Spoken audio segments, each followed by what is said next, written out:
Good morning, everybody. For those of you who are online, maybe you can see this too, but everyone is sitting on this side of the room, except Robin and Jen. So occasionally I'll just be doing this. Oh, and Dave. Hello, Dave. How's the weather back there? This morning we are reading a story from the Gospel according to Luke, chapter 16, verses 1 through 13. This is a parable that Jesus is using to teach his disciples. Then Jesus said to the disciples, "There was a rich man who had a manager, and charges were brought to him that his manager was squandering his property. So he summoned the manager and said to him, 'What is this that I hear about you? Give me an accounting of your management, because you cannot be my manager any longer.' Then the manager said to himself, 'What will I do? Now that my master is taking the position away from me, I'm not strong enough to dig. I'm ashamed to beg. I have decided what to do so that when I am dismissed as manager, people may welcome me into their homes.' So summoning his master's debtors one by one, he asked first, 'How much do you owe my master?' One answered, 100 jugs of olive oil. The manager said to him, 'Take your bill, sit down quickly, and make it 50. Then he asked another, 'And how much do you owe?' He replied, 100 containers of wheat. The manager said to him, 'Take your bill and make it 80. And his master commended the dishonest manager because he had acted shrewdly. For the children of this age are more shrewd in dealing with their own generation than are the children of light. And I tell you, make friends for yourselves by means of dishonest wealth, so that when it is gone, they may welcome you into the eternal homes. Whoever is faithful in a very little is faithful also in much, and whoever is dishonest in a very little is dishonest also in much. If then you have not been faithful with the dishonest wealth, who will entrust to you the true riches? And if you have not been faithful with what belongs to another, who will give you what is your own? No slave can serve two masters, for a slave will either hate the one and love the other, or be devoted to the one and despise the other. You cannot serve both God and wealth." This is the word of God. It's one of those occasions where you're like, thanks be to God. In our study of Sabbath over the summer, and in our engagement of mission this fall, money has been, probably will be, a kind of background actor in all of our conversations.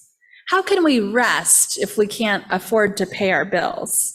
How can we make choices about work that reflect a Sabbath attitude when ethical products often cost more? Isn't mission defined by what we're able to give? And don't we need money to do that? But we feel like maybe money is a taboo subject, certainly not suitable for polite company, and so we don't want to talk about it, at least directly. But Jesus, as we find with so many things, right, he did not share our New Englander cultural niceties, and he talked about money a lot. Actually, he talked about it more than anything else. In the Gospel of Luke, 1 out of every 7 verses is about money. That's more than Jesus talks about heaven and hell, which you could argue are the focal point of modern Christianity combined. And that's because Jesus knew how powerful money was and continues to be, and the ways that money comes to shape and sometimes rule our lives. This parable ends with the statement, "You cannot serve both God and wealth." What does it bring up for you when you hear those words? Wealth, when you think about money. Some of us suddenly hear the voices of our parents raised in an argument that just a little bit of money could have solved. Or maybe it's voices lowered in whispers, faithfully seeking to make the most of a very little without letting the children know about their suffering. Maybe your stomach starts to twist as you imagine the physical weight of your own debt, the seeming impossibility of ever conquering it. Maybe when you hear these words, wealth, money, you think about how you will turn what you have into more. Maybe you feel that strain of when the raise or the new job you thought would be the answer has left you feeling as strapped as ever. Thanks, inflation. Maybe you say a brief prayer for more, that God would increase your wealth like television preachers do. Maybe you have good reasons for working all that overtime, good things you want to do with your money, give to charities, help the church, send it to support your family. Maybe you see your financial status as proof of somehow your value, your worth, the strength of your faith even, and rely on your bank balance to tell you how good or bad a job you're doing. For a variety of reasons, money occupies a lot of our energy, our anxiety, our emotions, our daydreams. When you think about it, it's pretty bizarre just how little we talk about it. No matter how comfortable we are talking about money, no matter what kinds of feelings it brings us in up, Jesus obviously thought that what people do with what they have is kind of a big deal. Think of all the things that we believe define a Christian life, right? Politics or abortion or stances on sexuality or even salvation. But Jesus didn't talk about any of these hardly at all. What he did talk about a lot was money. So what did he want us to learn? Well, this morning we have this pretty confusing parable. The word of the Lord, thanks be to God. Remember, a parable is a story that's told to illustrate something unfamiliar using familiar situations. It's not an allegory, right? That's where like the characters clearly stand in for God and others in a one-to-one comparison, like C.S. Lewis, the Lion, the Witch, and the Wardrobe, right? A parable is not an allegory. We wish it were because it would be so much easier to understand. Reading a parable is kind of like reading a poem almost. We want to kind of skim along the surface and pick up the feelings, the gist, noticing what stands out to us. Jesus often used a parable to provoke something. What does this parable provoke within us? Looking for the moral of the story instead of getting bogged down in the details. And this one has a lot of strange details, right? From a manager who is commended by his boss for losing his money, to Jesus' advice that we make friends for ourselves by means of dishonest wealth. But the moral of this story does seem pretty clear. Jesus wraps up the whole confusing bundle with the words, "You cannot serve both God and wealth." Now, Jesus' parable is not about someone trying to manage their own finances, right? It's about the manager. Another translation for this man's title could be steward. I know steward, stewarding, stewardship, these are only words we ever really hear in church, right? And everyone's like bracing, like, oh no, is my pledge card coming? Was it in the bulletin? No, we're not talking about a stewardship campaign. But yeah, that's kind of the only time we talk about it, right? Charles R. Lane, in his book, Ask, Think, Tell, which is a book about church stewardship campaigns, but just go with me for a second. He defines a steward like this. He says, a steward cares for the possessions of the owner, both for the benefit of the owner and for the benefit of other people who depend on the owner for their well-being. So in this parable, the manager or the steward builds goodwill by forgiving the debts of others. Some scholars who study the time of Jesus believe that when Jesus calls this man a dishonest manager, he's being a little bit sarcastic. He's kind of mocking the incredibly exploitative economic systems of the ancient world. You want a dishonest manager, just look to the Roman taxation system. But this manager, after all, is only a manager, a steward. The wealth doesn't belong to him. And the fact that the rich man is described as his master, the kind of jobs that he imagines could be available to him, ditch digger, beggar, they tell us something about how precarious his own economic situation is.